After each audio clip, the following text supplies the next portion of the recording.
Hola, buenas. Hola, buenas. Decidme qué queríais. Dilo tú. Queremos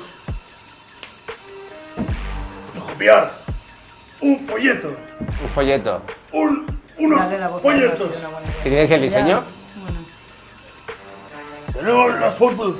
¿Tenéis el diseño? las fotos las tenemos, ¿no? Las tenemos. ¿Lo lleváis en pendrive, en el móvil? ¿Cómo lo tenéis?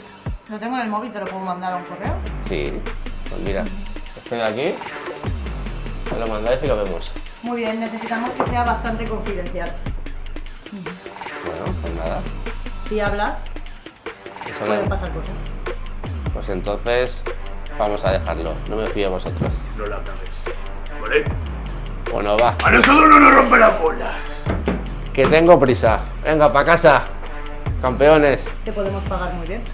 No, no quiero nada, no quiero nada. 1000 euros. No quiero problemas, no quiero líos. Yo no fotocopias de nada. ¿Nos lo vas a negar por qué? No, pero porque no me caéis bien.